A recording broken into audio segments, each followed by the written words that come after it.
Hello,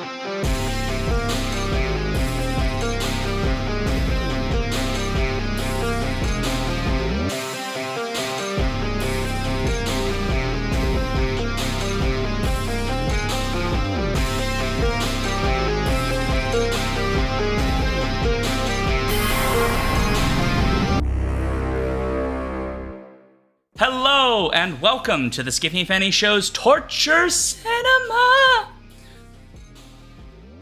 That's all right. I'm already quite disturbed. Is that your Tim Curry voice? Yes. I love it. You can play Tim Curry. A Tim Curry voice. Only Tim Curry can do a Tim Curry voice. Oh, it is so unique. You're right. Well, I'm Shaun. I'm Trish. I'm DanDan. And obviously you've heard a voice, and that voice would be DanDan. Hi!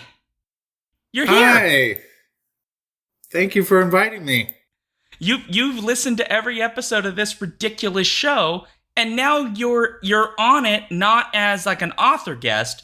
You're here voluntarily watching a bad movie, supposed bad movie, emphasis on the supposed. Yeah, supposed. And now you're going to talk about it. Yeah, it's pretty exciting. Like you said, I've seen every single episode except the last, or listened to every single episode other than the last, I think, 2. There's a lot of good stuff in there, and some of it was torture cinema, which now you're here for. So for today's Torture Cinema, we're talking about the 1997 post-apocalyptic family film Doom Runners, written by Barney Cohen and Ken Lipman and directed by Brendan Mayer. It stars Leah Moreno, Bradley Pierce, Nathan Jones, oh, you beautiful man, Dean O'Gorman, Rebecca Smart, Peter Carroll, Paul Livingston, and Tim Curry. Doom Runners has a 4.5 rating on IMDb and an 18% on the Rotten Tomatoes popcorn meter.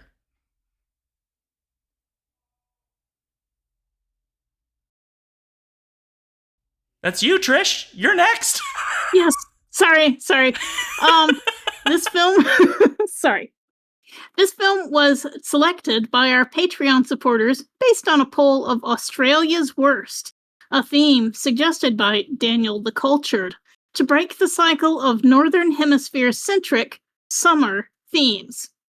If you are not yet subscribed to our Patreon, please join and get a chance to suggest future torture for us. Force it upon us by voting in upcoming polls, and even join us in watching it live on Discord, all for as low as $1 a month. I probably should mention that we're still doing the thing that if we can get the Patreon up to $150 a month, I will watch and react live for the patrons' amusement, the 2019 film Cats. which is an excellent movie, by the way. No. Yeah, I love it. Okay. It is absolutely ridiculous. Unforgettable, wonderful evening. Fair enough. All right, well, before we dive into the mess that is supposedly Doom Runners, let's get to what we are drinking. As always, please remember that you should drink responsibly. So if you are imbibing of the alcoholic beverage style, be smart about it. Don't do anything stupid. Alcohol is not a requirement for the Skippy and Fanty show, so people may drink whatever they like. And so with that in mind, Trish, what beverage are you drinking? I am drinking pure H2O, which certainly seems appropriate for any post-apocalyptic movie where supplies and resources are short. So, What are you drinking, DanDan? I'm drinking Old Fashioned that I made with Basil and Hayden Dark Rye. Absolutely delicious. Nice. That sounds nice. It's very nice. I love making Old Fashions. They're delicious. Absolutely. And now it comes to me. Yeah, and it goes to you. And you, Shaun. So I'm moving, which means I have whatever's left in the liquor shelf at this point. I don't have a cabinet. So I basically just made a Cosmo, but with rum instead. It's fine. It tastes like a rummy Cosmo. I don't know what that's called. I don't care, because I don't have time to go dig up things that are post-apocalyptic Nickelodeon friendly. But maybe one day I will make a GAC cocktail. Maybe. Anyway. So, Trish, you, weirdly enough, are constantly getting voluntold to do the summaries of these films. And so today you are going to be telling us about the basic idea of Doom Runners, because I do think it's a fairly basic idea.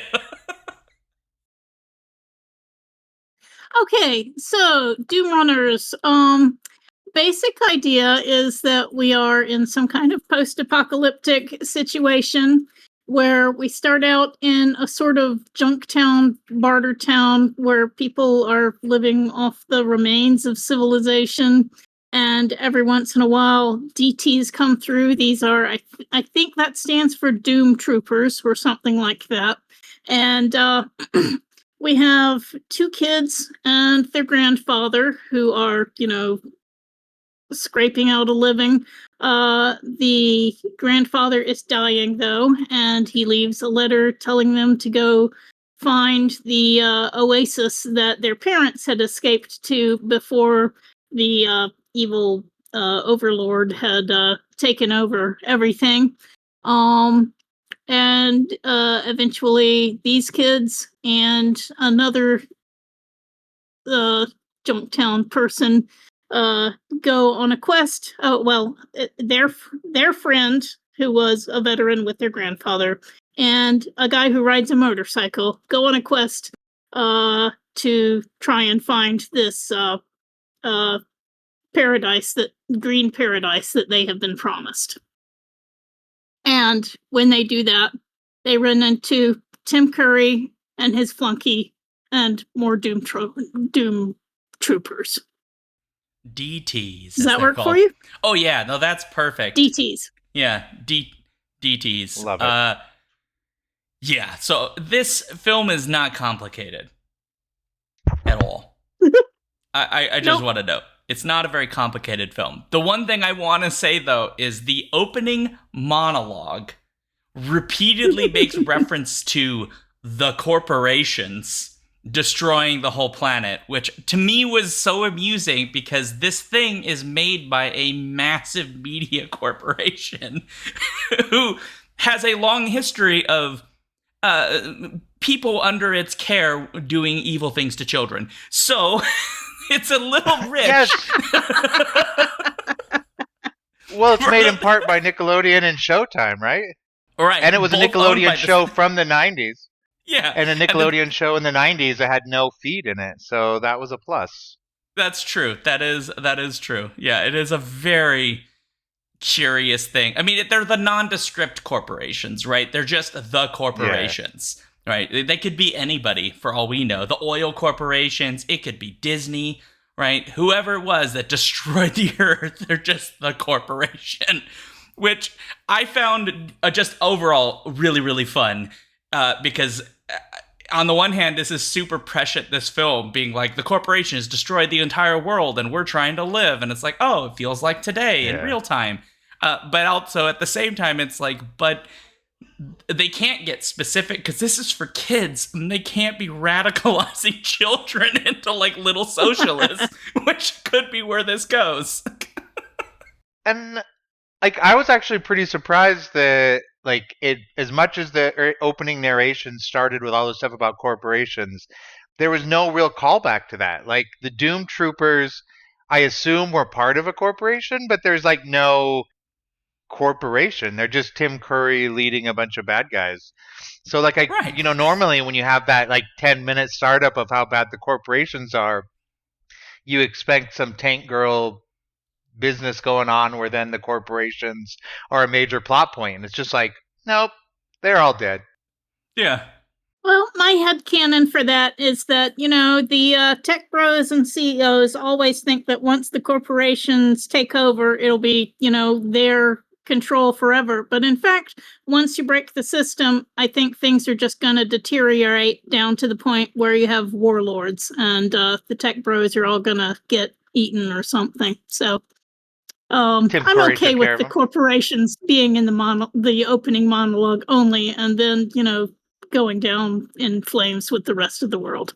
I mean, I suppose the better headcanon is that, after all of this happens and things whittle down, the world just becomes controlled by Tim Curry, which, when you think about it, is not that bad, because at least it's entertaining. Because if we're getting to likes, I'm just going to throw it out there, and I'm stealing it if it's anyone else's, because I don't care. Tim Curry was everything I thought he was going to be in this movie. He is banana pants. He's over the top. He gets the best lines in the entire film, period, right? He does accents. He's menacing. He's camp. He's silly. He's strange. He's scary. He's weirdly almost kid-friendly, except when he's not. And he's weirdly sexual, and you just have to pretend that you don't see that because it's in a children's movie. He is perfection. Right, the moment when he's sucking up what's the guy, Danny or whatever, right? The one, the fire starter girl's brother, right? And she's like sucking his brains out, and he's like doing the Australian accent of him talking about his sister. And it's just so weirdly sexual as he's doing it, and then the guy comes in, is like staring at him, waiting for him to have his moment over. And then when it washes off, he just gets irritated. He's like, what do you want? Like, you ruined my moment. He just lives to suck all the info out of brains, and it's perfection. I mean, he looks at the camera later on when he's talking to the kid and is like, you could tell me, but I'd rather just suck it out of you. And the way he says it is so, like, Tim Curry. And I'm just standing there like, oh my God, did he just say that? To a kid. It's beautiful. Yeah, to a child.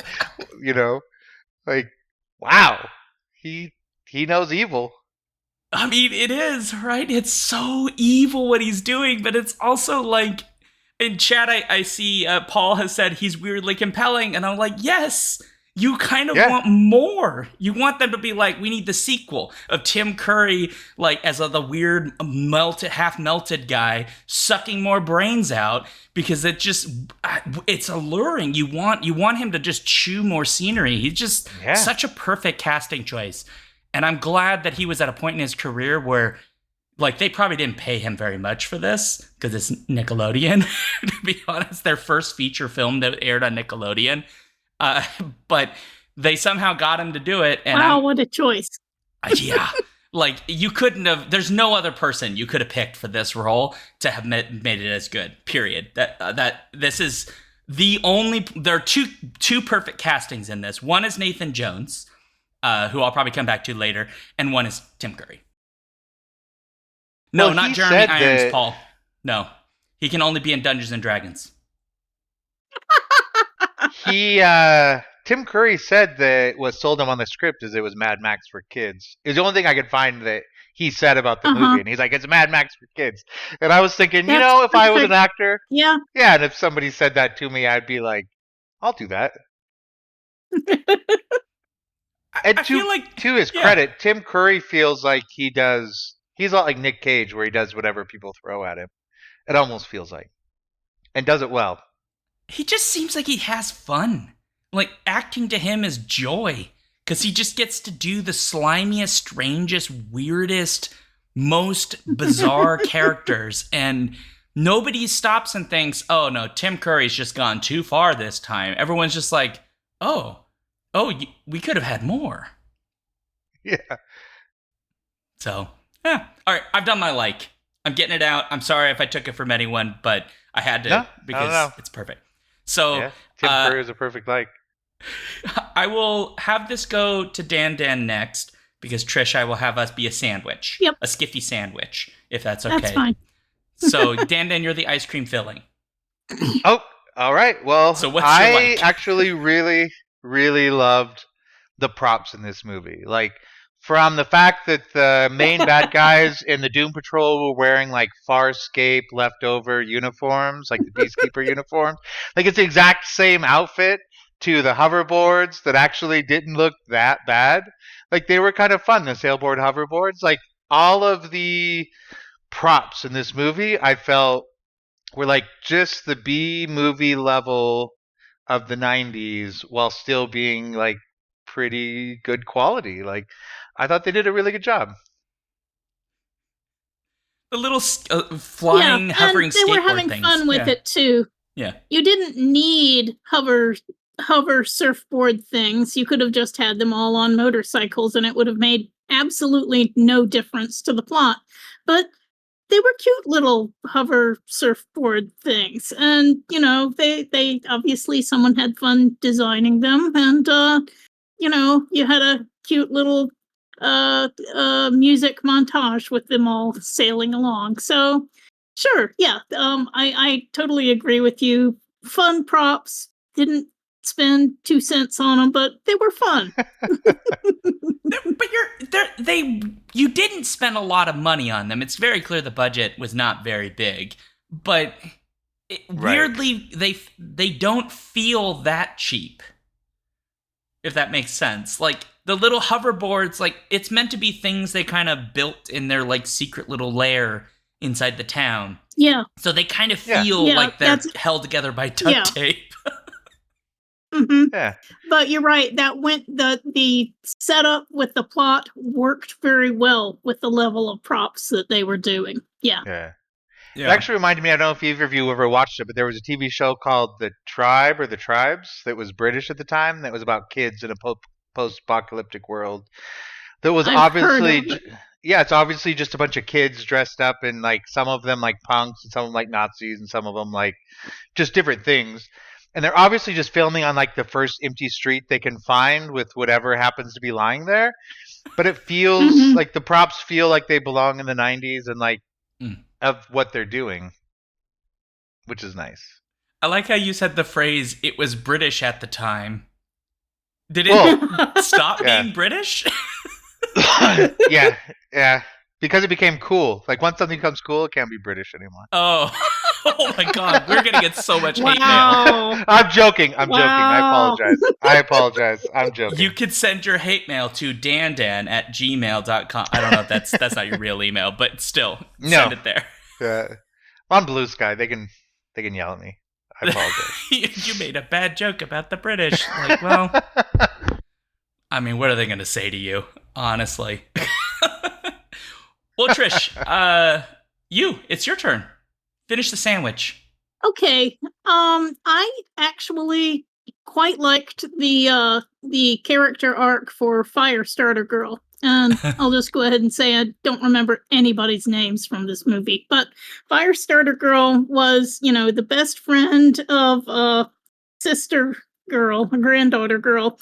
And she, nobody else that I guess Tim Curry had his mental powers. So that's someone else with extra mental powers. But Firestarter Girl could, at first we saw her using her fingertips like candle flames, like a hand of glory that's still attached or something kind of weird. But anyway, later on we see that she can, you know, whip up fireballs and throw them at people. And but that's not what was most interesting about her. I really liked her character arc, and I will go ahead and spoil this piece of the movie. But she's the best friend of main character girl, and she does some weird stuff like showing up in the middle of the desert, and they say, "Oh, what are you doing here?" And she said, "Oh, I thought I'd come out here after all, but I'm going to wait for Danny."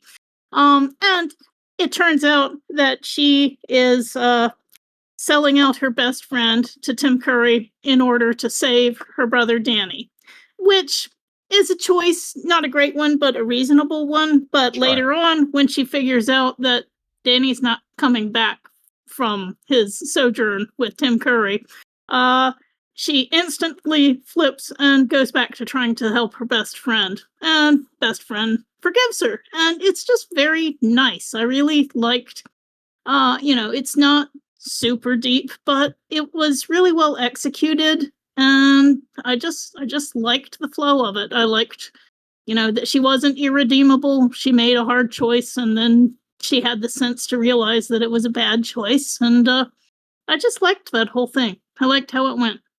And they forgave her super fast. Like, and I actually like that. Like, where as soon as she like told the sister what she'd done, the sister was like, "I get it," and gave her a hug. And that, Yeah. I like that. There wasn't They any didn't drag long, it drawn out. Yeah. Right. I will say one thing I was confused about though, and I also don't remember any of their names. Lizzie. Her name's I don't know if anybody Lizzie. else noticed this. Fine, but did anybody else notice that like when she first comes on, Motorcycle Boy's immediately like, "Hey, Lizzie," and then when they were leaving her little fireplace to run away because the dog was mad, he was like, "Good to see you again, Lizzie." And I was thinking, did I miss where they indicated where he had met any of the characters before? Like, he wasn't in the town before, right? Did I miss him? Did I miss I'm him? gonna help you right now. Okay. Because I'll be honest, there were several times in this movie that I either missed something or I was like, they didn't explain No, you didn't. it. But maybe they missed didn't. it. Okay. No, you did not. So there are two pieces of extraneous media that I watched for this because I was trying to dig up as much as I could about this film. Because this film aired first on Showtime, December, I think, 20th, 1997. Hence why it says 1997 is its air date, because that's its first screening. It later aired the following year on Nickelodeon. And so there are two different spots. There is the Showtime trailer spot where they were advertising it, which has this whole thing, and I can go over it later. And then there is a Nick-exclusive sneak peek behind the scenes. I'm going to put quotation marks around that because their conception of what behind the scenes means is very loose. And in that behind the scenes, you get a bunch of very brief snippets of information about the show and the cast's reaction to who their characters are and their relationship. And one of the things that they mention is that Deke is like a legend. And the implication in the way it's described for Deke, who Deke is the motorcycle kid, by the way they talk about Deke is like everybody in the town knows Deke because he is some sort of legendary figure. And in the movie, the only thing we get is the one moment where he comes in as the DTs are like tearing things up, and he's like, "Whoa, look at me on my motorcycle." And they're like, "You need to stop." And he's like, "Go to hell, coppers." And then he runs, right? He doesn't say those exact lines, but that's whatever. That's the only real And he very piece. usefully provides a distraction for a lot of people who are trying to escape the DTs. Right. Yeah. And so what the spot suggests is that all the characters kind of know him already. And my guess is there probably was stuff in the script that was meant, maybe it was filmed or not, it was meant to suggest that he was friends with some of the people. But in the actual film, weirdly enough, it's a film narrated by Deke, where he's not remotely the main character. Which I'm going to comment on that for a minute, because I did not realize that Deke was a narrator and not the little brother until he returns to the group, and he's like, "And then I returned, like then I left, and then I returned," and I was like, "What?" And then I was like, "Oh shit, he's the one talking this whole. He's the narrator this whole time." Because before that, I just assumed it was a little brother. That was confusing. Yeah. Certainly. He's Yep. doing his best John Connor impression.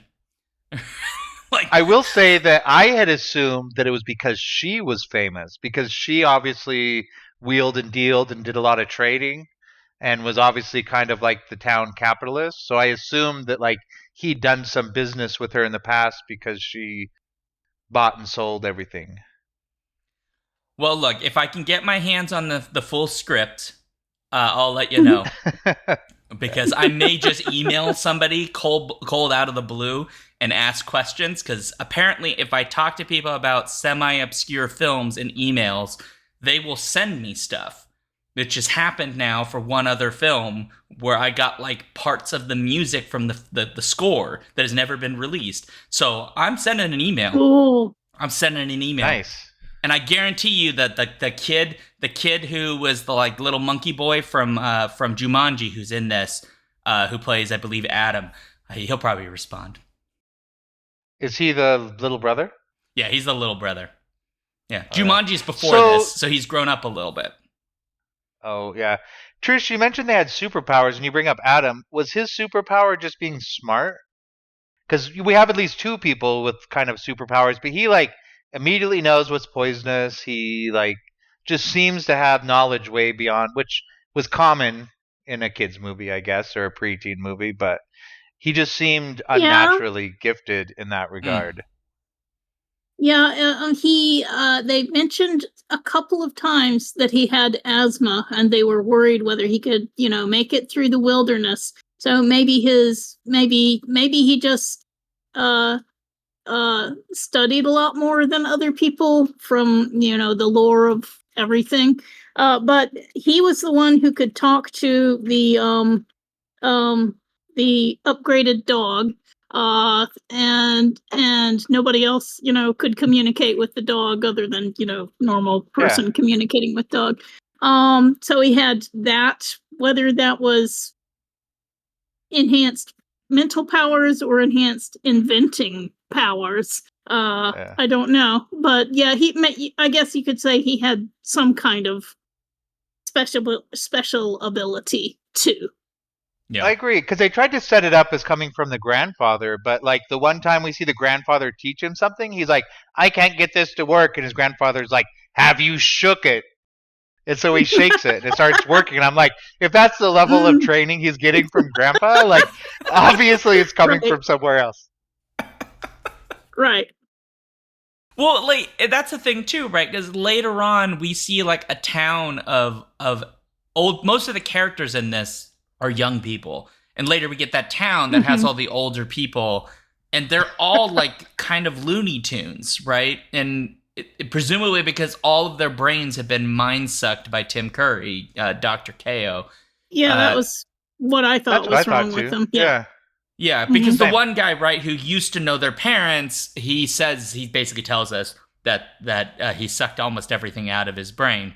It's almost like he's given them some sort of like silly version of Alzheimer's, right? Where they can't remember anything, but they're all like, hey, like, come over to dinner. Never mind, forget it. I'm having tea with the queen. Like, they're just like wandering to different thoughts, which is really sad, but I think is played to be really funny here. But also, like, they've all had their minds sucked out. That's kind of terrifying. For me, it was kind of funny. Oh, go ahead, Trish. Sorry. Oh, just that the one who ended up helping them was rather sweet and seemed rather happy when he was wandering off. None of them have much to eat or decent clothes or anything, but none of them seem terribly distressed either. So it's almost like the brain sucking left them in a happier place. he had one of the best give and takes in the movie when he asked them if they wanted tea, and their answer was no, and he said, I do, I haven't seen it in years. Like, I laughed out loud at that. But I actually thought it was really funny up until Lizzie, the fire girl, made the comment about her brother, and then it kind of sunk into me that I probably shouldn't be laughing at these people, because she said, what was the quote? He was no longer someone, I couldn't save him. He was no longer, or what did she say? He was no longer there to be saved. At least he wasn't somebody who was any longer there to be saved, or something like that. And I was like, oh man, that's dark. Like, immediately this thing that was kind of, they'd been playing for laughs, I was like, oh, that's not funny. No. Yeah, because the last time she saw him, he was just vacantly staring into space and didn't respond when she tried to talk to him. Yeah, basically drooling on his lap. And Tim Curry stupidly showed that off to her. I mean, he should have expected betrayal after that, but I didn't get that. Like, that was the one thing he had over her head, was that, like, threat, and then he's like, oh, but I already did it. I think he just enjoyed torturing people too much, and this was, mental cruelty torture, not brain-sucking torture, but, he just had to rub it into Lizzie that hey, your brother's not coming back from what I did to your brother. I mean, you could kind of see that if they didn't go to New Eden yet, that the people who like work under him are not gonna put up with him for that much longer, because his second in command, who it's like he's doing the best he can with a bunch of DTs who seem to be athletically challenged and not thus able to capture people very effectively.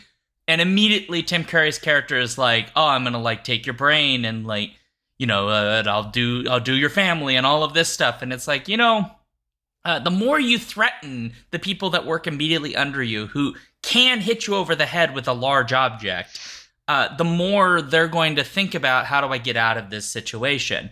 Right? You can't just keep issuing those threats being like, you have to perform a very certain way or I will lobotomize you, because they will rise up eventually.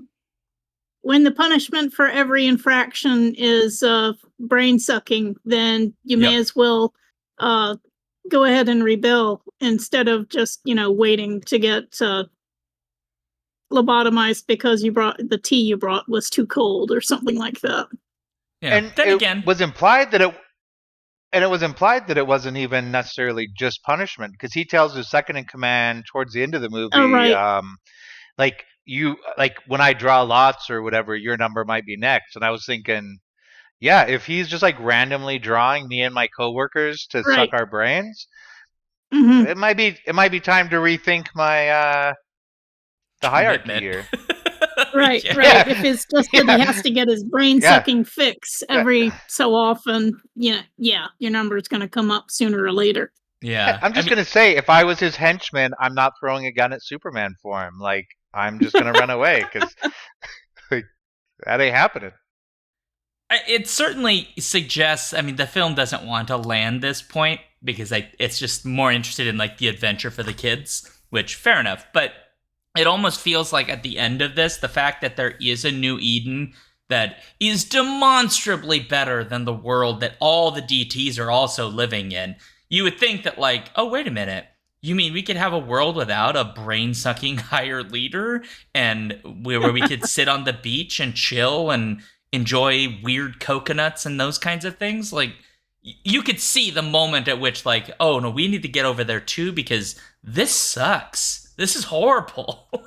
I want to be on the beach. I want to make an umbrella out of leaves, and I just want to I want to start a drink factory. Let's just do something happy, please.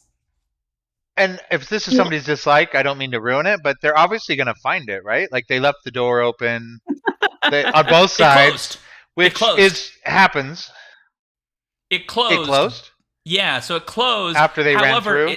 It's not clear to me if they know that it's there or not, because Tim Curry's character goes through and then Nathan Jones sacrifices himself in the worst career mistake of his career, where he sacrificed himself to kill Tim Curry's character, who may or may not be actually dead. But other than a handful of DTs that go in as well, the rest of the company, ? Didn't go through. But what's unclear to me, and I have to rewatch, is whether or not they see the door close, because they must have seen it. So they must know it's there. Yeah.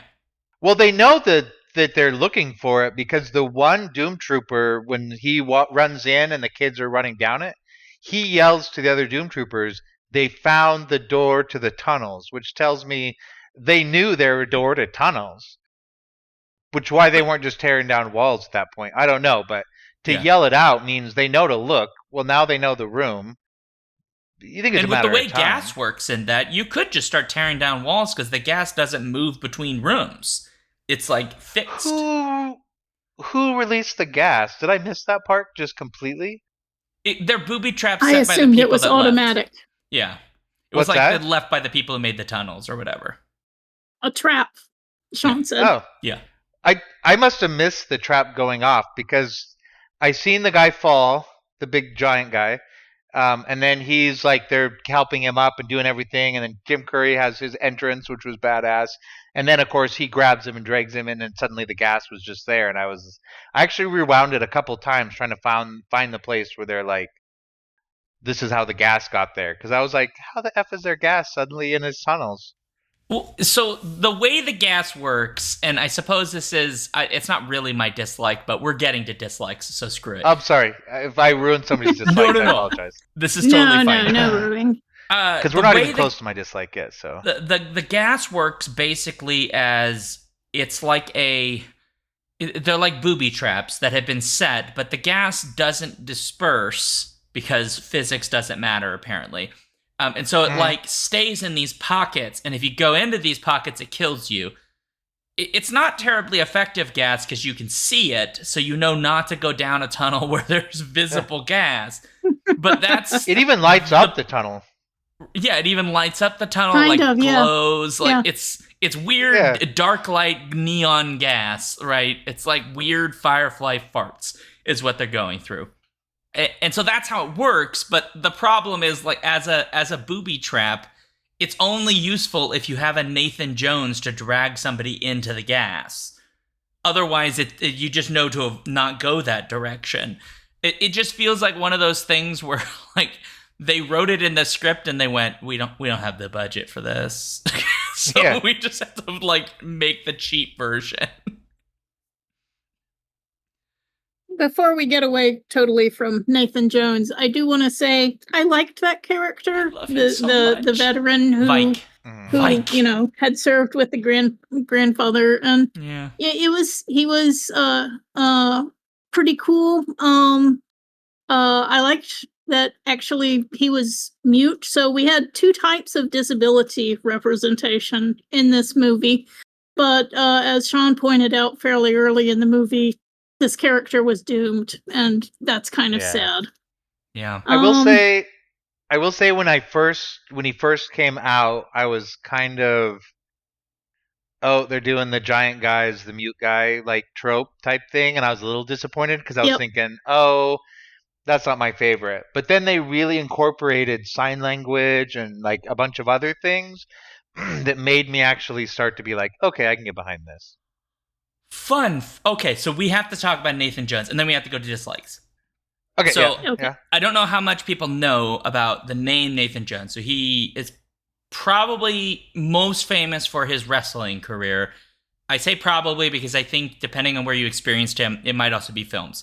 This is his second feature-length film as far as I'm aware. His first was actually a Jackie Chan film.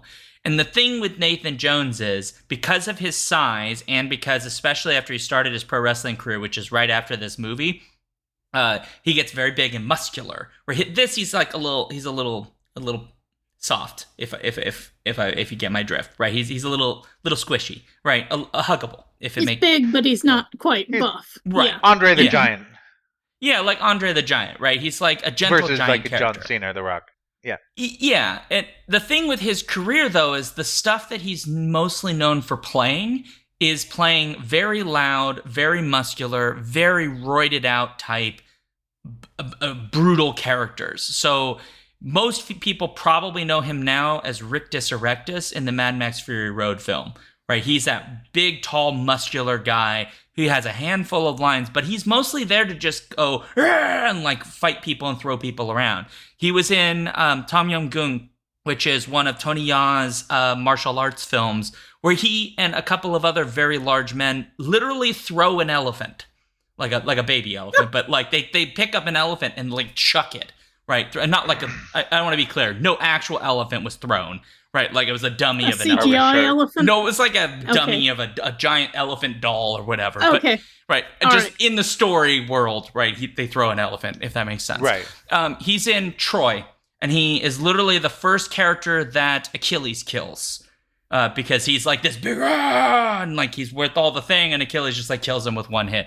That's the kind of role he's known for playing. So when I see him in this, my first reaction was, he's playing this lovable, sweet giant who supposedly fought in a war, but also he is like, you just kind of want to have him around the kids because he's just adorable. Mm-hmm. He's so sweet. Yeah. And it's funny, you just listed, other than Troy, which I don't remember watching, but like every other movie that you've like listed are like some of my favorite, like Mad Max. Every single Mad Max movie is just amazing. And I didn't realize it was even him. So thank you for, now I have more appreciation for this actor.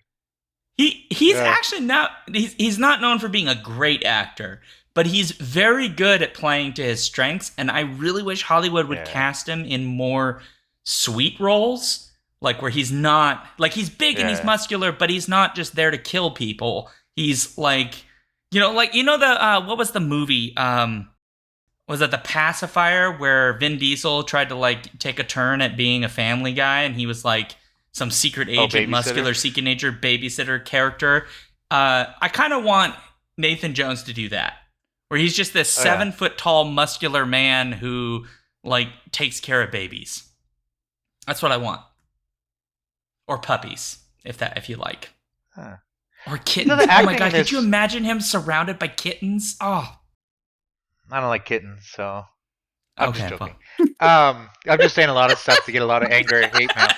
Yeah, nobody likes kittens, Shaun. But I know we have to get to dislikes, but the acting in this wasn't bad for the most part. There were a few questionable choices and a little stiff, but for the most part, most of the acting was decent for a 90s made-for-TV movie, basically. Yeah. Mm-hmm. Yeah. Pretty on the mark for what I would have expected from Nickelodeon. Yeah. No Oscars. No Oscars at all. no Oscars. Other than Tim Curry saying, "I'd rather suck it out of you." I think that line alone. I'm already disturbed. Like, you know. Yeah. That's in the Showtime trailer, by the way. I'm already disturbed. That line, that's in the Showtime trailer. It's kind of great. The Showtime trailer's text, and then we'll get to dislikes. The like movie voice text says, "Welcome to the future. A dying world trapped in darkness. A young group of rebels searching for the light. But the only way out is the last place they'd ever expect to look. Showtime presents Tim Curry in the Nickelodeon production, Doom Runners." Pretty accurate. Yeah. I don't hate that, yeah. Yeah. It makes it seem much more epic than it is. If I was doing a 90s trailer of this movie, it'd have to have that line in it. Like, it's just... I'm already disturbed. Yeah. I mean, the trailer didn't start out with, "in a world," and this was really the perfect kind of movie to start out with. Yeah. In a world where... Yeah. But it didn't. Oh, well. It's that era, too, where they absolutely would have done that. Yeah. Yeah. All right, dislikes. We got to get to dislikes. So, Trish, you want to go first this time? I propose that we do our dislikes serpentine. I went to the WSFS business meeting today, and they didn't do any serpentines because they weren't set up to do that. It was a virtual meeting. And so I want to do a serpentine here because I'm serpentine deprived. So that means that it was Shaun and Dan and Trish. So now it should be Trish and Dan and Shaun doing their dislikes. Is that acceptable? Go for it. So, I got two. So my dislike for this movie is it just bothered me, the tone of the shift from we aren't showing violence even to the point of, not showing.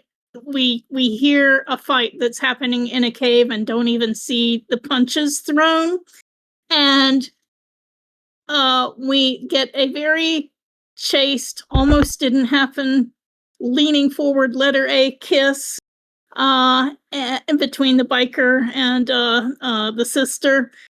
But then again, you also have Tim Curry making his sexual gratification noises when he's sucking people's brains out.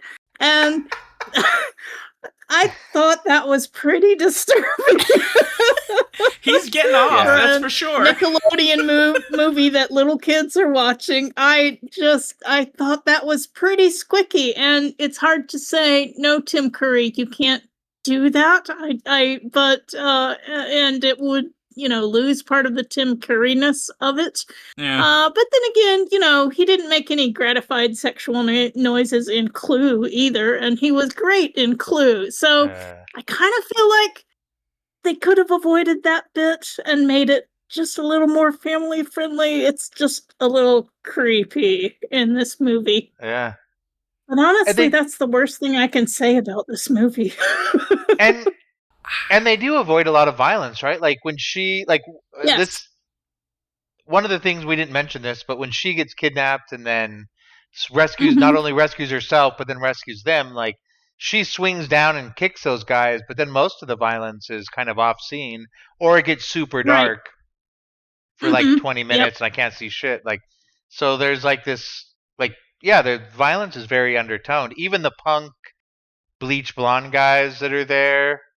Right. In the clown prison, like you don't see. Yeah, you're right. I never even thought about it. That none of the violence is really done. Yeah, Maybe there's they macho did. posturing, but there's no, you don't see Yeah. the fight. Yeah. Yeah, and I know when she swings down and lands on him, he like makes some comment about we don't have time for this, and she's like in your dreams, but then kind of lays there a little bit longer, and I was like, oh, this might go somewhere, and then they just like move on, which I was happy about. I think that their love arc or whatever you want to call it was well done, but then you throw in that Tim Curry sucking the well done to a degree, Shaun, but. Yeah, Tim Curry definitely is a tonal disconnect from the rest of it. Yes. I think Shaun wants to comment on my comment. Well, I have many things to say, but I get exactly what we're saying, and I get if I were a parent in 1997 when this came out and I were watching with my kids, I can imagine it'd be like, what? No, that's not right. You should not be watching that, because the performance is weirdly sexual, and I don't think I don't think we're reading into that. I think he is getting off on sucking brain, right? And that sounds like a euphemism. That sounds like a euphemism to say. Yeah. But at the same time, I don't want it to go away because it's so awesome to watch this man ham it up in the most disturbing, uncomfortable way. I mean, he's having fun, right? The character and Tim Curry are having fun with this whole premise. Yes. And we're going, every part of this is incredibly uncomfortable. And while it's fun to watch, is not a thing that I think grown men should do. And yet we're just captivated by it. It's like we're watching we're watching like models going down the runway, except this is the sadistic version of that. And I don't want it to go away. It has to be here. I don't know why. Like, I have to have it. Oh, no, I agree. No, I agree. Like, I almost would rather have the movie have leaned into that side of it. Though then you wouldn't want child actors. Like, it's one of those things that for me it's hard to... Yeah. I don't know. I'm moving my hands around because that's what I feel. Yeah, I mean, I agree that, like, Trish, your kind of point that it's a weirdly the non-violent in the sense that violence is implied or like heavily implied to the point that we know it's happening, but we don't see it, but also weirdly sexual at the same time. And I will note that when DanDan mentioned that scene of that, like him falling on top of her and they're being like, we don't have time for this. No, don't put that. No. She fell on top of him. It would have been much more squicky if he had fallen on top of her. Right, whichever direction. But either way, I kind of felt like... It was still like a little squicky. It's a little uncomfortable, and to me, it's like that implies things that I just don't think programming meant for young people should be programming. The kiss was enough, right? Holding hands is kind of enough. I'm not trying to be a prude. It's just, I just don't think that we need to be like baby geniuses making sex jokes. Like, sorry, that's a deep cut, by the way. Don't watch that movie. I was very happy when she just made the joke, stayed there probably. I think even how long after she made the joke, she did that smile, and I think she stayed there a little too long. I'm really glad that it didn't go even longer, because, it would have gotten really much creepier, much faster. Yeah. Fun fact, did you know that he played Philly in The Hobbit?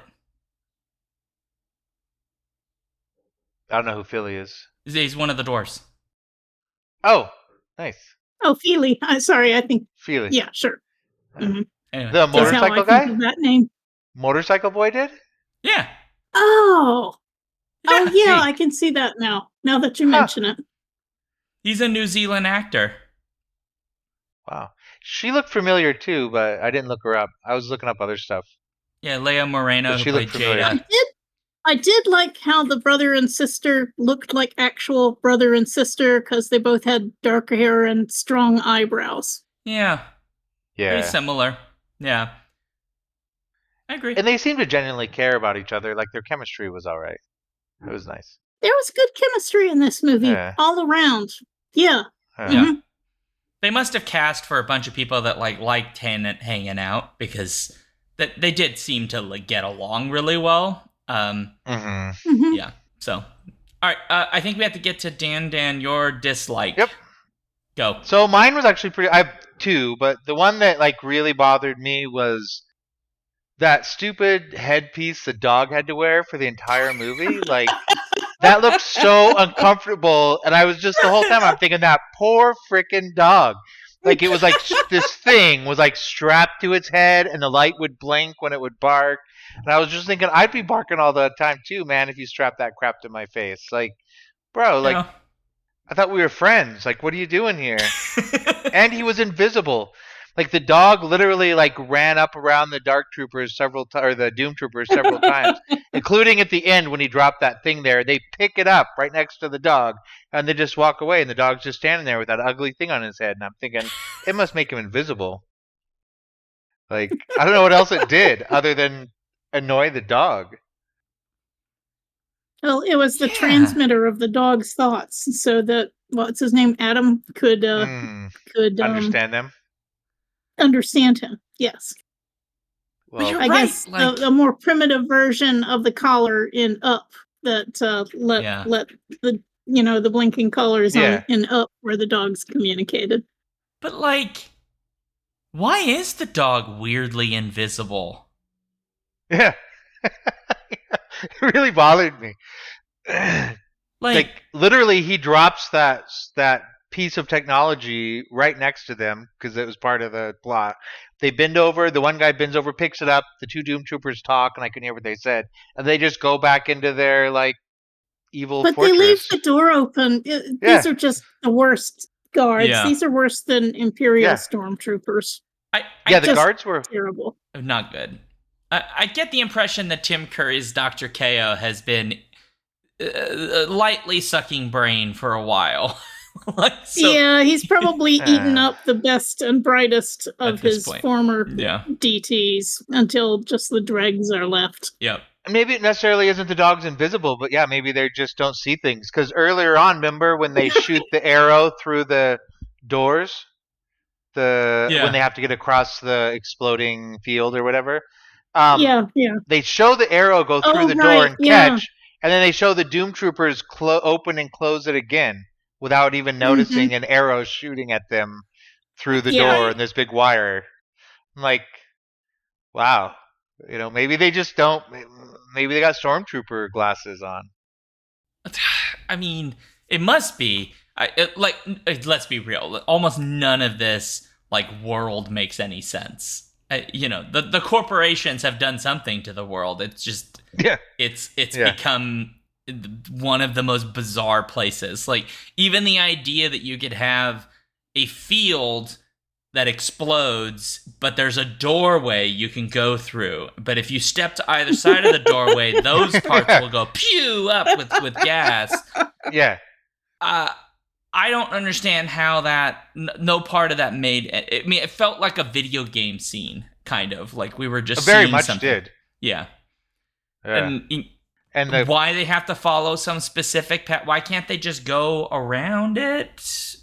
Well, the burning cattails, because everywhere they went, there was cattails that were smoking. So maybe it's all part of the same designed world.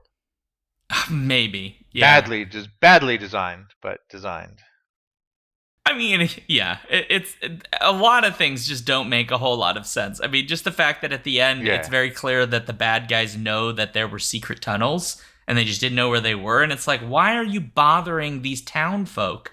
Just dig some holes. What are you doing? You're wasting time. And I hope this isn't your dislike, or just travel across, fly around a bit, because they didn't go that far underground.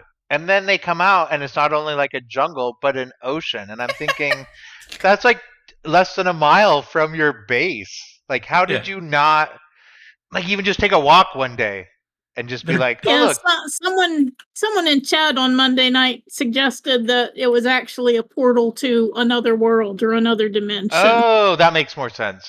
Well, And I had suggested that maybe there was some kind of Genesis project that had an underworld jungle with, an underworld sun or something like that. Oh, maybe. Oh, yeah. Yeah, I basically gave a pass on the logic flaws, and there were many in this movie because it just, that's not what this movie was about.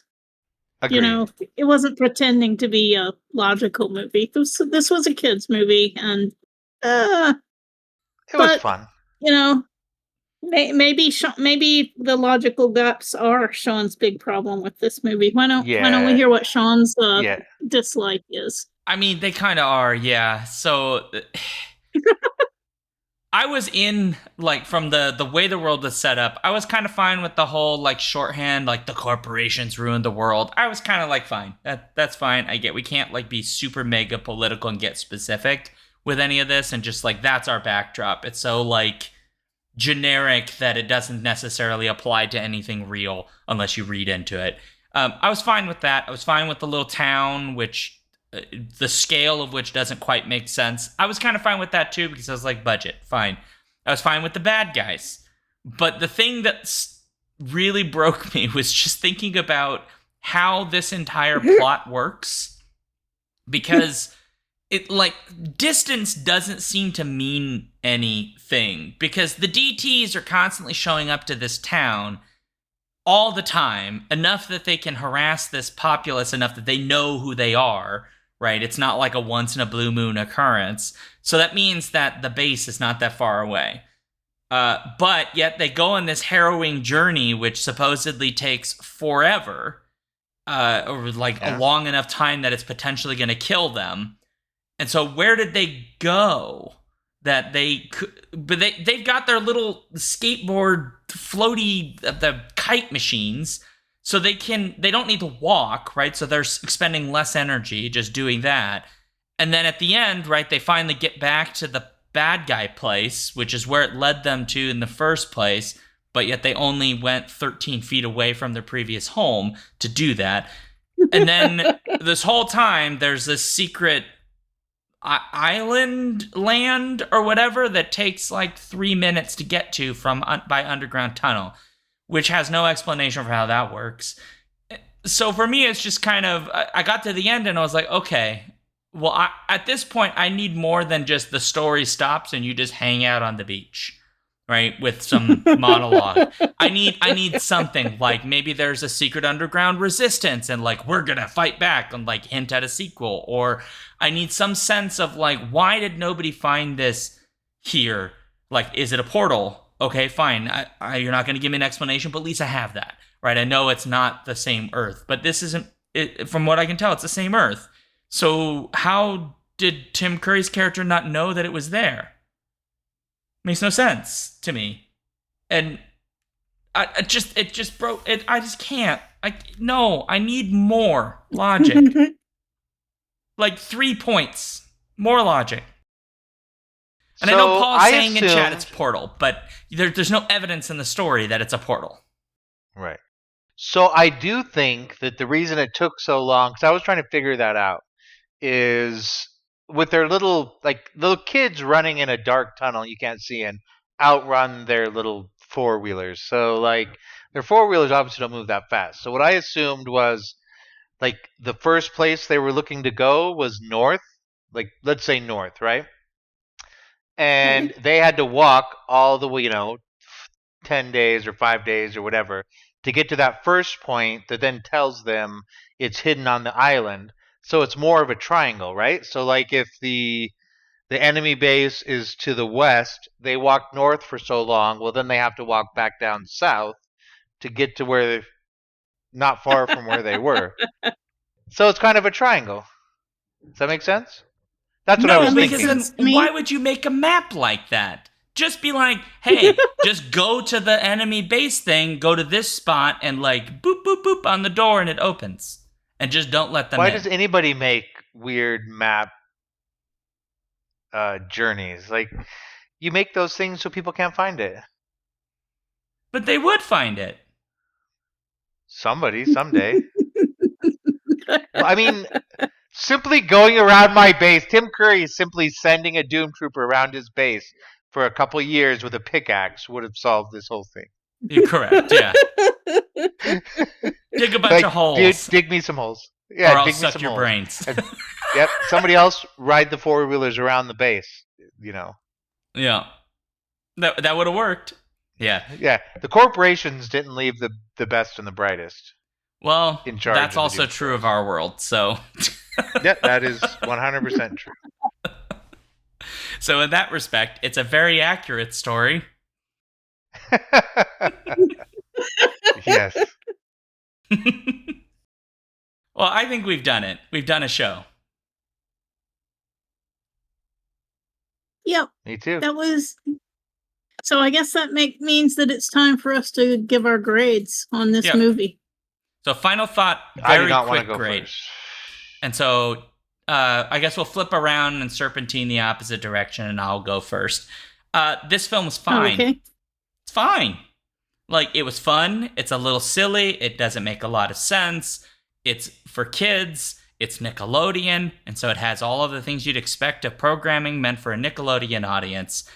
I did not dislike it. It was maybe a little boring in some spots, but I just got to the end of it and I was like, this is, if people are rating this as bad as some other films we've watched that had the same ratings, they need to see more movies. And I can call me or send me an email at skiffyandfanny@gmail.com, and I will give you a list of films that are dramatically, horrifically worse than this, right? In every way. I will punish you because this is not that bad. And so, like, is it good? No, I'm probably never going to watch it again except for the one scene where Nathan Jones, like, hugs the, like, kind of crazy man, because I thought that was very sweet, and I love Nathan Jones, and I would like him to hug me. But other than that, yeah, I mean, my grade is, it's just a C. It's a C. It's fine. Yeah. I mean, I would agree with that.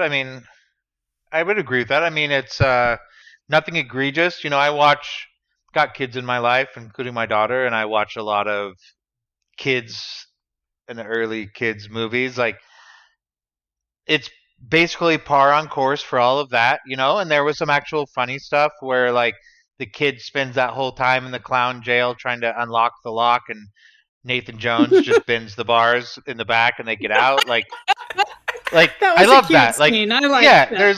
there's like a lot of little cute things like that. Plus you have like things like the Tim Curry stuff that I think up it. So I would agree. Like, it's at least a C or a C plus to me. I'll say a C plus because it's like, having watched a lot of other kids shows, there's nothing like it was as good or better. Like, I might even suggest to my daughter that it be one of the shows we watch. So, I mean, I think for that age group, a perfectly reasonable movie.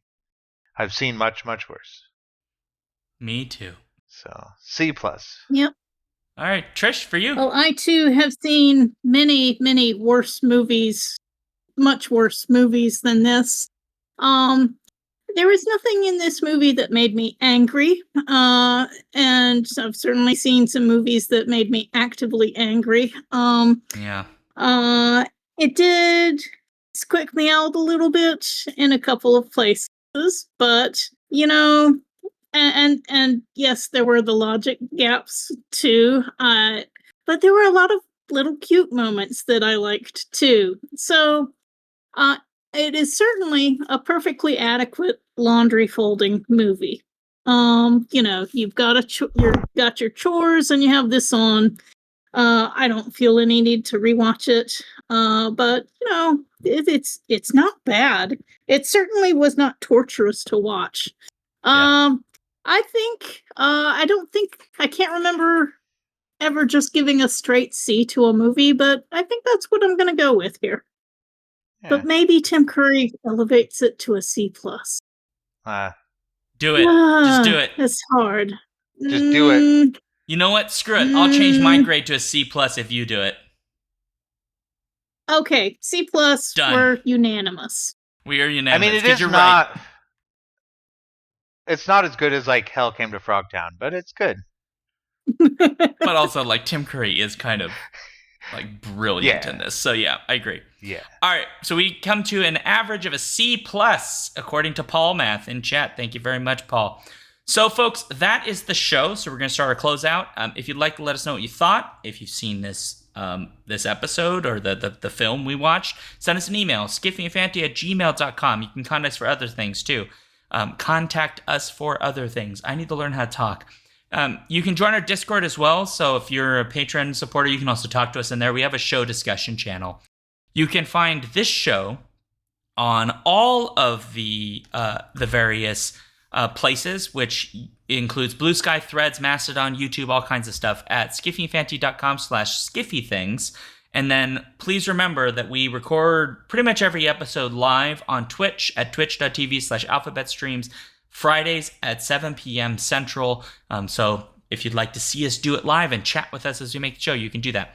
If you like what we do, patreon.com/skiffyfanty is one way you can support the show. There's also the important thing of like sharing our stuff on socials so that folks know it's out there, reviewing us on the apps. Just telling people about us is also really, really great because it helps. So please do that. Speaking of our Patreon supporters, we would like to thank them all by name. We have thanks and appreciation for Andrea the Alluring, Cameron the Chthonic, Carolyn the Benevolent, Carrie the Divine, Chris the Candescent, DanDan the Transient, Daniel the Cultured, David the Debonair, JC the Jocular, Jeff the Gracious, Joseph the Jovial, Juan the Junctional, KB the Kind, Karen the Kickass, Kat the Kinematic, Matthew the Magnificent, Paul the Pious, Phoebe the Eloquent, Robin the Bold, Ryan the Resilient, Sarah A. the Sensational, Sarah E. the Sublime, Sarah O. the Rapturous, Scott the Gentleman, Stephen the Strange, Tari the Thorough, Tanya the Triumphant, Trish the Imperturbable, and Victor the Valiant. Thank you all very much for your support. We do greatly appreciate it. It helps us pay the bills. If you'd like to find me, I am ShaunDuke.net and ShaunDuke.net/KiffyThings for all my socials. And then I stream here on this same channel, twitch.tv/alphabetstreams, every Wednesday and Sunday at 6 p.m. Central. You can find me, Trishy Matson, on Blue Sky, at PE Matson on Mastodon, Trish EM at newsy.social, and I blog at whatsthewordnow.blogspot.com, in addition, of course, to reviewing and podcasting with Skiffy and Fanty. And you can find me at DanDan the Transient on Blue Sky. Idaho Jack coming out, well, hopefully this year from Greasy Grass Press. And I blog at roorchard.ou, I think. But come find me. Oh, and I'm also on Indigenous Sky on Blue Sky. Perfect. Well, thank you, Dana, for coming on the show. We appreciate you. Thank you, Dan. Dan. I hope I get to come back. I hope I was okay as a joiner. Sure. You brought some jokes, so you win. Yep. You win points. Okay. All right. All right. As required by the Skiffy and Fanty bylaws, I must make this happy. But because of the film we just watched, I am temporarily altering the rules, which is allowed under the bylaws, that I can change them during a business meeting when nobody else is there but me. And so I have altered them to go back temporarily to an awkward ending. And that awkward ending is really simple, which is I'm going to speak into the chat. I want to suck out your brains. And on that note, awkward ending and scene.